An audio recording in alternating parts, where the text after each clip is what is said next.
Hello friends, पिछले video में मैं इंडेंटेशन के बारे में बताया था, मतलब टैब या स्पेस। पाइथन में लैंग्वेज में कोड लिखने के लिए टैब का इस्तेमाल या स्पेस का इस्तेमाल बहुत इंपॉर्टेंट है। आज मैं बताऊंगा पाइथन का केस सेंसिटिव का कितना इम्पोर्टेंस है, उसको बारे में बताऊंगा। उसके अलावा कमेंट्स कैसे लगाएंगे और उसका इम्पोर्टेंस क्या है ये भी बताऊंगा। तो चलिए पहले केस सेंसिटिव का एक एग्जांपल देख लेते हैं। ये देखिए, सामने मैंने दो वेरिएबल बनाया जिसका नेम है एक्स, एक स्मॉल लेटर में एक कैपिटल लेटर में। अब ये दो वेरिएबल पाइथन अलग अलग वेरिएबल समझ लेगा और दोनों वेरिएबल का आउटपुट डिस्प्ले होगा। इसका ये मतलब है पाइथन के लिए ये दोनों वेरिएबल नेम सेम है, लेकिन अपर केस और लोअर केस को अलग अलग वेरिएबल मान लेते हैं। इसलिए आपको लोअर केस या अपर केस को ध्यान में रखकर ही प्रोग्राम लिखना है। इसके अलावा देखिए, यहाँ पर प्रिंट कमांड को मैंने पी को कैपिटल कर दिया। एक्चुअली पाइथन में जो कीवर्ड होता है, प्रिंट हुआ, इफ हुआ, एल्स हुआ, डिफाइन हुआ, इन सारे कीवर्ड स्मॉल लेटर में होता है।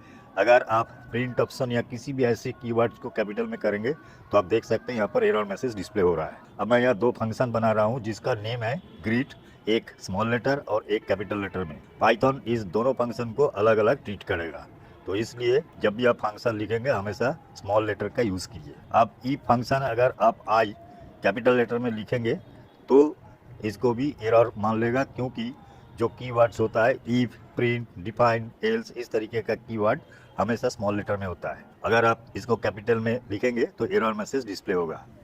अब थोड़ा कमेंट्स के बारे में बता देता हूँ। कमेंट्स इसलिए लिखा जाता है ताकि जो पाइथन में आपने कोड लिखा है उस कोड ब्लॉक का क्या काम है, इसको एक नोट रखने के लिए कमेंट्स लिखा जाता है। कमेंट्स बहुत इंपॉर्टेंट है।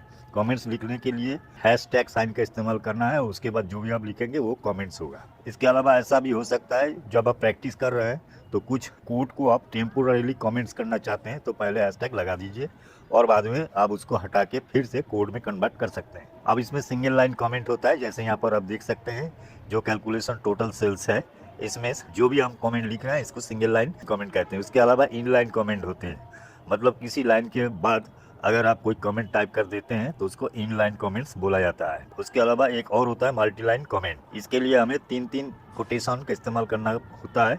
तीन कोटेशन के अंदर अगर आप लाइन को ब्रेक करते हैं, दो लाइन, तीन लाइन, चार लाइन, तो मल्टी लाइन को कमेंट होता है। जबकि पाइथन में मल्टी लाइन कमेंट का कोई कंसेप्ट नहीं है। ये इसको हम कोड के हिसाब से भी यूज़ कर सकते हैं। जब हम आगे प्रोग्राम बनाएंगे तो आपको हम करके दिखाएंगे। तो ये एक प्रोग्राम मैंने पहले लिख चुका था, तो उसमें आप देख सकते हैं मैंने बहुत सारा कमेंट्स लिखा है।